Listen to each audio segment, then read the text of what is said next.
stand in your truth. Every voice matters, yeah, we see you. Love who you are, let the world know. This is your moment, let your light glow. More than a story, more than a name. We break the silence, rewrite the frame. Autism, neurodivergence, every mind shines bright. Mental health, self-love, stepping into the light. For the parents, the dreamers, the ones who push through, Auesomely You, we celebrate you. Auesomely You, we rise, we shine. Vowing voices, breaking the lines. This ain't just a podcast, this is a move. Celebrating every story, making room. For the ones who speak in ways they don't understand. For the hearts that love big, for the ones who take a stand. For the ones who see the world in a different way. We amplify your voice, let the world hear what you say. Every challenge, every win, every step you take. You are seen, you are loved, this is your space. No more silence, no more fear. Auesomely You, we're standing here. We are the voices, we are the change. Hey, you guys, welcome back to season 2.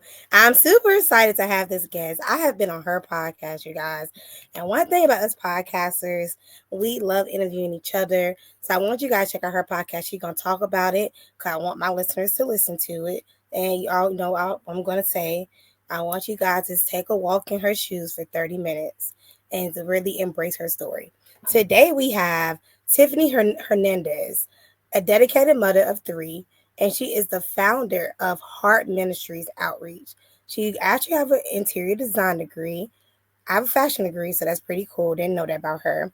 She is following God's calling to homeschool and to have a ministry, serving her community with passion and purpose. Through her nonprofit outreach, Tiffany blends her love for education and faith, offering support and guidance both locally and online. So you guys, I'm super excited to have her on this podcast. Let's get into it. And another fun fact about her, you guys, she is self-diagnosed with ADHD. We're going to get into that. Tiffany, please tell your story. Thank you so much for having me. I'm so glad to be here. I know it has been a journey to be in my shoes, so I'd love to fill everyone in. Being self-diagnosed has been a later in life diagnosis, which was definitely unexpected. But when it's like, oh my gosh, all these light bulbs end up going off in your head and you're like, yes, this all makes sense. Like my whole life finally makes sense. And yes, I am the founder of Tender Heart Ministries. It is a family outreach nonprofit. We focus on education, and now I use that for my own children. I left interior design. It was really difficult for me to do that. I love design. However, I was really having a hard time being super mommy. And at that point, I really didn't know I had ADHD or was dealing with some of those things. And so moving from that space into homeschooling and everything, there were so many challenges that we had to overcome because my children also, they are, on that neurodivergent spectrum with their own challenges of ADHD in other areas. And so these past few years of homeschooling, I found that having this ministry was really great so I could get out into the community. We have our own homeschool community that I operate. It's a nature-based, a science program. And so with that, it's called Nature Explorers. And my kids really have been able to enjoy the outdoors while they're learning, which is wonderful. And then I started getting the impression that I really wanted to help more ministries get started, more people to have their own communities, because that was such a game changer for us. So now I operate as an educational business strategist. And what that means is that I really help other teachers and educators, ministry leaders, just people who want to make a change in their community to launch their own educational programs. And that has been a really pivotal point in my journey. It's been such a pleasure to, coincide with all of these opportunities to meet them where they're at, but also help them to create their program of their dreams. That's just a little tidbit. So my question for you is, what are 5 tips that you can give a parent that's listening to this who is considering homeschooling and their kids are similar to ours? They're maybe on the spectrum, they may have ADHD, or let's say they're also a parent and they may be on the spectrum or they may have ADHD. So can you Yeah. give us tips on how you navigated that change in your Yes. So I would say first and foremost, give yourself the grace when you're transitioning from public school or from like another learning space and bringing them home. I didn't realize this starting out, but what really we got hit with that transitional change, it was almost a shock to take them from a very structured school setting to a very unstructured home setting. So being able to give yourself that time of making that transition, because it is a huge lifestyle change for your children to go from structure to unstructured, and letting yourself deschool. That's a, like next tip is figuring out how you all are going to operate as a family unit. There's going to be new routines, there's going to be new challenges that come up, and giving yourself that time and space. Don't initially start out pushing the academics, pushing the book. You really want to give yourself that grace and that time to transition. Give them that time to really de-stress and detox from the standards that they were held to in their other classroom settings, especially not knowing, or if you do know that you are also dealing with neurodivergence and your children are also dealing with that, they need ample time. And a lot of times we try to cram so many things in the day because we're like, oh, we got to check off all these boxes. You really have to throw the checklist to the side. It's not to say that that checklist isn't there for them academically, but we are worried about the whole child. We want them to have a holistic approach, not only to life, but for education, and their educational journey is going to be affected by that. I have a resource bundle that I can share with Crystal to really help you along your journey. I have a starter guide for parents who are like, yes, I want to do this, but I really don't know what that looks like. And then I would say the other two things are just focus on connection. Social emotional learning, especially for neurodivergent students, is so much more important than academics when you first start out, because you want to get them to engage with their learning. You want to see what they're interested in. A lot of times, we hyperfixate or we get overstimulated. And so you kind of want to have to think about those and balance them out. I know for myself, I can get hyper fixated on a subject and want to learn everything about it. And then I'm burnt out and can't focus on anything else. Your students end up doing the same thing. And then the other thing to that is also making sure that you provide for them social spaces. We do several co-ops. My children actually prefer to learn in groups than they do on their own. They are not self-directed learners. Some are, some aren't, mine are not. And that's really what prompted me to start our own community group. So for people listening and they don't know, what is a co-op? A co-op? Yes. So a co-op is where families come together to work on certain topics or subjects. Some of the co-ops, they're just cooperatives, meaning that the parents are in charge of the academics, they're in charge of the structure, they're in charge of just facilitation. And so they work together in a cooperative to make that happen for their students instead of relying on a teacher. Now, some co-ops do hire teachers and they do have more school structure. It really depends on how you want to set up your program or your co-op. There are some that we are a part of that's solely for socialization. So we do more activities instead of academics. And that could be anything from, we did some cupcake wars to kickball games.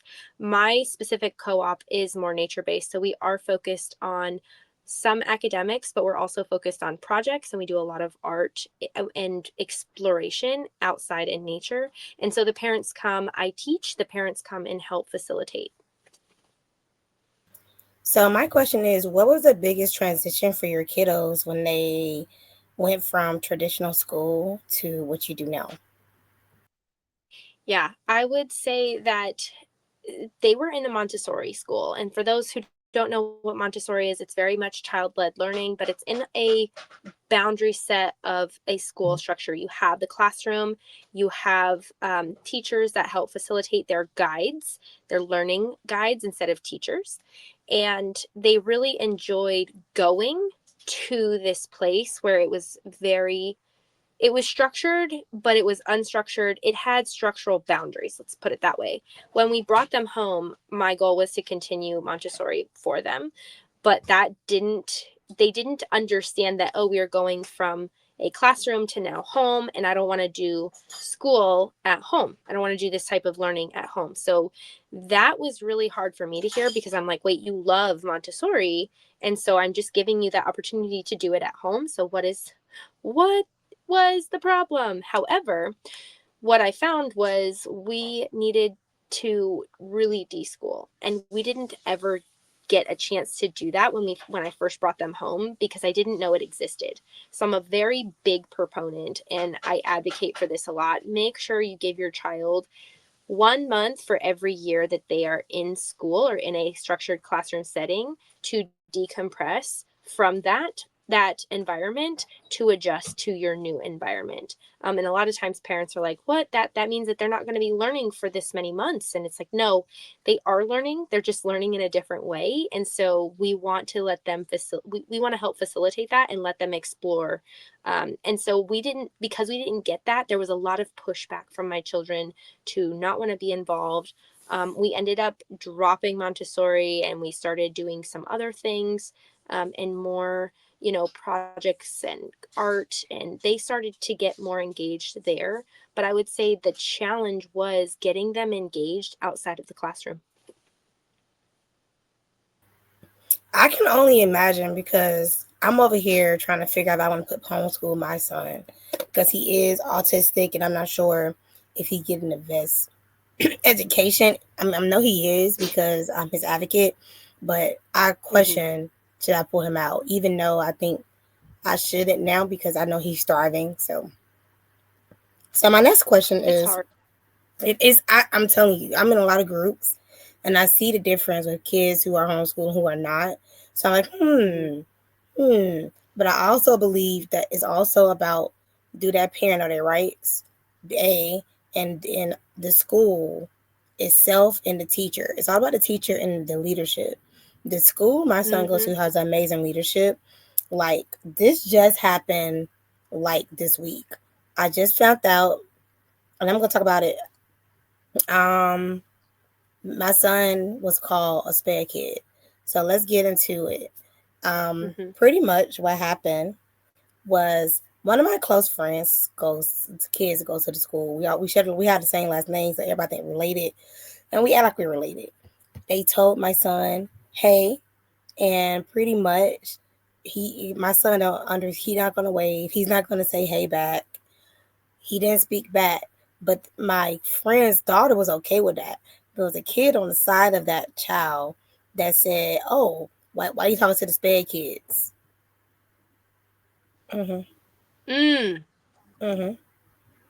Not okay. Not okay. Not okay at all. So those are my issues with the public school, is comments like that. But today, why I brought it up is because I believe the school is about leadership. Today, I literally went into the school today. I took time to not decompress, but to process it. And I came with a strategy. My strategy is, because I already have my background clearance, I'm already an advocate. Y'all know I'm an advocate. How about I come into the school and I go to each class and I do something interactive and fun, and I talk about using nice words, because I'm not mad at the kid, because I believe that she learned that from an adult or a parent. That's what I believe. So to rectify what has already happened, this is the strategy. So that's why I'm thinking he'll be good at homeschool, because I'm so strategy based. But then again, I'm so busy, so I don't know how that would work. So I'm like, no. So my next question is, what you being like homeschooling? What is some misinformation that's out there about homeschooling? Yeah. I would say there's a lot of information around socialization, especially like with what you're saying, that it's so hard, you know. And a lot of the also misconception is that, well, all these parents are doing, or they're just stay-at-home parents and they don't do anything else. No, a lot of us have other alternative job opportunities, like what I'm doing with my strategy, with coaching and consulting. We have some others that work part-time, and so a lot of us do things outside of just schooling. Several of the homeschoolers they just homeschool, and that's their choice. I think that there's a lot of misconception about how the students will fare academically because they're not on the same standards as the public school setting. And that is also a misconception, because a lot of times, especially right now, colleges are looking for homeschoolers. They understand they are more self-directed. They are more motivated. They know how to manage their time better. They're more mature. And so we really have to take that into consideration. Like, yes, this is one opportunity to put them into a public school, but the other opportunity is to pull them out or put them into a micro school or a hybrid school where you still get similar classroom structure without all of the rigor. And you can still have the academic aptitude for these children. It's just going to look a little bit different. Same thing goes with co-ops. That is a place for them to socialize. I would say that we probably do more socialization, and you'll hear this around the homeschooling industry a lot more, is that we actually socialize a lot, to the point where, like, when are we going to do academics? But the thing is that we can get our academics done much faster than the 8 hours, or the, however many hours they take in the public school classroom. So we're getting our academics done much faster, and we have more time to actually do other things. And so a lot of times the question comes around, like, well, how do you get everything done? Well, it doesn't take as much time to actually get those things done. So I want to segue right into you. So we know you're a homeschool mom, but beyond that, you are Tiffany. So what made you want to self-diagnose yourself with being ADHD? I would say there's several things, and being ADHD and coming like to that conclusion, it was not an easy one. I have a behavioral analyst friend, and she is a close business partner of mine, that alluded me to this being our issue. I was searching for years, like trying to figure out what's wrong with me. Why am I having all these challenges? Who am I as a person? Like, why is there so much?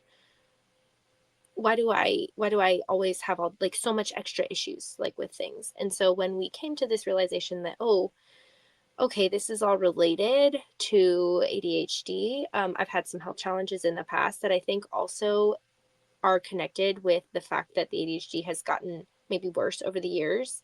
Because my parents were always like, there's nothing wrong with you. You got straight A's in school. Like, you were very capable. You didn't have the hyperactivity. There was no issues as you were younger. Like, what do you mean? And so when I start finding that I have a voice for this, and I start seeing more about what it actually is and how that relates to me, and thinking, oh, now I can actually articulate these things, because I couldn't before. I didn't know what the words were. I didn't know how to share what I was dealing with. But to see, and social media has really helped with that, to see other people saying, okay, this is what it is, this is what it isn't, and then coming to that conclusion. There was definitely a grieving process that I still, it took a good year of, grieving what I thought I was, who I thought I was, and then finding out, like, oh, I've been the same person all along. It's just I've not understood fully how I was interacting with the world, and now I do. And so it's like, man, if I would have had this knowledge ahead of time, how far would I be now? And some of those things, you just have to work through, and that's been a challenge. But I would say that it's been eye-opening, and I've been able to now advocate for myself and my kids, and say, like, okay, it's also helped me to mitigate issues that maybe we had before because we didn't know what it was, and now we do. And so that's really helped me to decipher, and I'm still working on it, but it's helped me decipher who I actually am. I'm not gonna lie to you. For me, it took me 2 years to fully accept my self-diagnosis of me being autistic, even though the signs and markers was always there. I just didn't know what it was. It took a Mm-hmm. lot for me to get that. And it's crazy because with my son, it took me, when I got the diagnosis, it was 2 days. So I kept doing all these online tests and I did not accept it. I'm not saying I didn't accept it. I was processing it. It took me a long time to process. It took me 2 years. And once Yeah. I fully processed it, I said, you know what? I'm gonna embrace this. It's Yeah. okay. Because I was in a point, my son is nonverbal. I was nonverbal too, but it wasn't called that. I was just a kid that was not the words to use, but I was a kid who didn't talk. That's what I'm gonna say. But and when I did something, I sounded like a robot, and I remember it Mm-hmm. so well because I remember how I learned how to read. I learned how to read by memorizing words because I couldn't sound a word out how you do. Mm. Like I had to be like, okay, you said duh is duh. So anyway, so I understand exactly what you mean by grieving yourself or Mm-hmm. processing who you are because that's what I had to do. I had Yeah. to process who Crystal was. Yeah. I would say a lot of that comes too because we have this pride, we have this like dignity, and then we feel like Mm-hmm. a second class citizen when we accept this, like because mental health had such, there's been such negativity towards these mental challenges, and so we were thinking, oh, if we accept this, if we state this to people, then they're going to think differently of us, and like we're still the same person, we just now have a better understanding of Who we are, ourself. right? Yes, and I ain't. I love that's that what you just hard. said. I love what you just said because it. I love because number one, back then these conversations wasn't happening. Now we No. have podcasts like Auesomely You Podcast and Auesomely You Magazine and a platform where we celebrate it and we talk about it, for our voices are heard and seen, for we're seen and heard. And Yeah. I remember growing up hearing the R word. I don't say that word. That hearing the word slow, a lot of other Mm-hmm. negative things. Because, like I said, I was clearly not talking. I clearly Yeah. was seriously delayed, right? Yeah. And unfortunately, back in the 90s, this was not a conversation. That they was not telling parents, "Hey, I think you need to get your kid tested," or maybe my pediatrician, whoever they were, did not tell my parents that. So I feel like now we can have these conversations, and now we are getting so far. We're still not there yet, if I'm being honest, because No. I Yeah. still hear certain comments. Um, I see certain social media posts that are very off-putting, very uneducated, Mm-hmm. and what they're Mm-hmm. doing is not okay.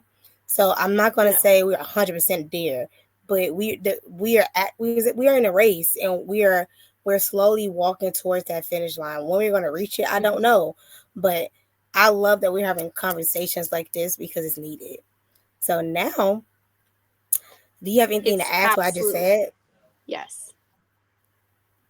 Yes. So, and I would also say too, I wasn't developmentally delayed. I was actually probably on the gifted spectrum in certain instances, but then in, early elementary, I was like put in the slow reading class or the slow reading group or whatever. And that like damaged me because I was like, oh great, I'm stupid or I'm slow or whatever.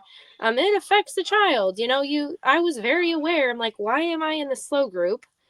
But it was because my reading comprehension lacked so much, and I lacked that throughout my education. So I had to work 10 times harder than everybody else to stay on par. But I was such a people pleaser and wanting to comply with the rules and be a rule follower and all of that, um, you didn't, I went under the radar. Nobody really knew like all the challenges and the struggles. I will say on that point, like we have superpowers, and I say that lightly because I know a lot of people are like, oh, like but you just stated how hard it was. Yeah, it's hard for me, but I also can probably do 10 times the work of some others because of how my brain functions. But does that mean that I'm not going to experience issues because of that? Like, there's some acceptance that still needs to take place for how we actually function. Not that it's a bad function, it's just different. Okay. I love that you wrapped up that session with that, because we needed to discuss that.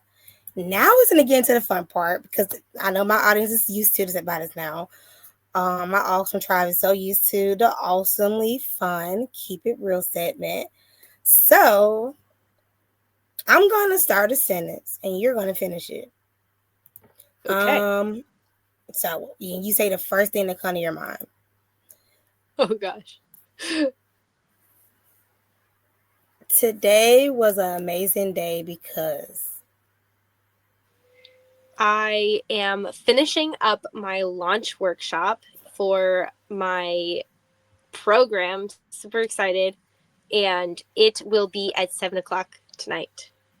But okay. Since this is probably going to be posted like later, if anybody wants to find out more about that, they can see it on my website. It'll be in the show notes. Yes. If your life was a movie, what would the title be?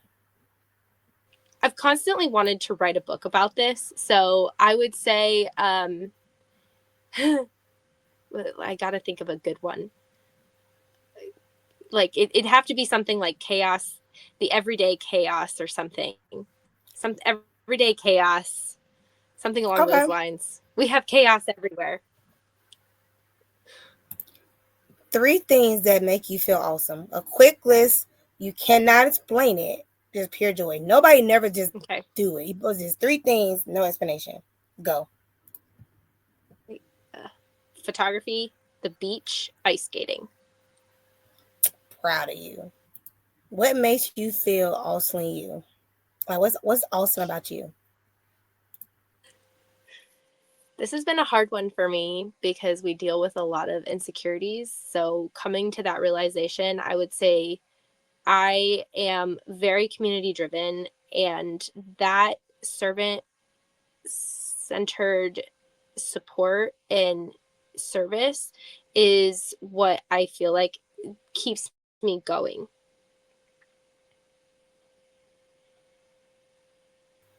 I love that. I do feel like people in general, not even neurodiversity, mental health, we are our biggest critic, and sometimes we don't see how awesome we are.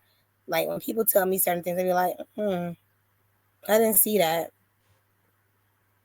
So I always say to people that, like, I didn't see that, but thank you for seeing me. I'll say thank you for seeing me.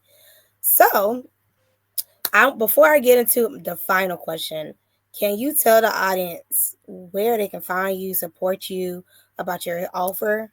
And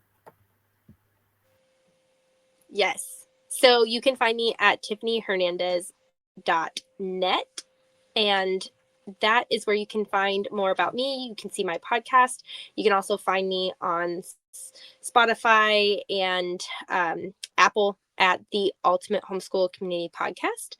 And there you can learn all about homeschooling and how we're really bringing the micro school, hybrid school, alternative learning into the world and helping learners be more engaged and supported. okay.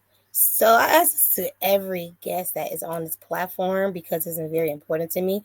Before we wrap up, I would love for you to share an affirmation that our audience and listeners can take away from today's conversation. So it gotta be something that they can use to embrace their uniqueness or just embrace today's story. I love that. So I would say taking one step at a time, one day at a time, one moment at a time is really what's helped me keep the course without giving up. Can you repeat that affirmation one more time for our audience can say it with you this time? I did not hear the question. I'm so sorry. Can you say the affirmation again for our audience can say it with you? Yes. So take one day at a time, one step at a time, one moment at a time. So you guys, she said, take one step at a time, take one moment at a time. And what was the last one? One day at a time. And one day at a time. So I want you guys to repeat that today. If you're listening and driving, just repeat that with us. And I want you guys to embrace that affirmation for this week episode. And next week, we have another amazing affirmation that one of our guests will come up with, because my affirmations are pretty basic. So, well, they're not basic. It's ones everybody already know. So I love your affirmation because it's I never heard it before. So different. And it also makes us want to reset. Like, okay, I have to reset today. So I love that, Tiffany. Thank you so much for being here. Thank you for taking time to be on the Auesomely You Podcast. I really appreciate it. Now, my awesome tribe, you know what I say every episode. I want you guys to like, comment, subscribe. And I also need you guys to go on the show notes and support Tiffany. And I want you guys to light her offer up and really show her some support. Because this community is all about supporting each other on our journeys. So with that being stated, you guys, this is your Auesomely You Podcast with your host, Crystal Jordan. Bye.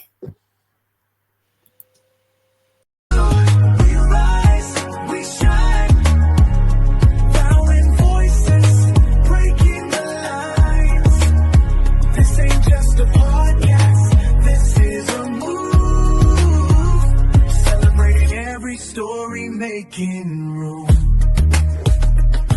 for the ones who speak in ways they don't understand, for the hearts that love big, for the ones who take a stand, for the ones who see the world in a different way.